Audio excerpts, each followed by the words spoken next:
యువగలం పాదయాత్రలో టీడీపీ భవిష్యత్ రథసారథి నారా లోకేష్ రెడ్ బుక్ రాసుకున్నారు.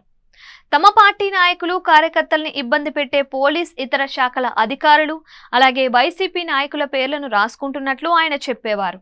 అధికారంలోకి వచ్చిన తరువాత వీళ్ళ అంతు చూసే బాధ్యతను తాను తీసుకుంటానని ఆయన హామీ ఇచ్చారు. కూటమి అధికారంలోకి వచ్చిన తరువాత నిర్మోహమాటంగా రెడ్ బుక్ లో ఇప్పటి వరకు ఎన్ని చాప్టర్లు తెరిచారో కూడా ఆయన ప్రకటించారు.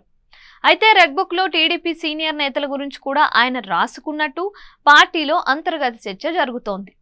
ఉదాహరణకు రాజమండ్రి రూరల్ ఎమ్మెల్యే గోరంట్ల బుచ్చయ్య చౌదరి, మాజీ మంత్రి యనమల రామకృష్ణుడు, మంత్రి అచ్చెన్నాయుడు తదితరుల గురించి మాట్లాడుకుంటున్నారు.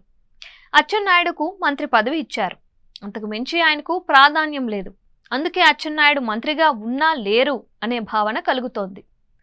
గోరంట్ల బుచ్చయ్య చౌదరిపై చంద్రబాబుకే పాత కక్ష ఉంది. ఎన్టీఆర్ను గద్దె దించినప్పుడు తన గురించి చాలా ఎక్కువ మాట్లాడారు అనే కోపం బుచ్చయ్యపై బాబుకు ఉండడం వల్లే ఎమ్మెల్యే సీటు తప్ప అంతకు మించి ఆయనకు ఎలాంటి పదవి ఇవ్వని సంగతి తెలిసింది. చివరికి వైసీపీ నుంచి తీసుకున్న ఎమ్మెల్యేలకు మంత్రి పదవులు ఇచ్చారే తప్ప బుచ్చయ్యను మాత్రం దూరంగానే పెట్టారు.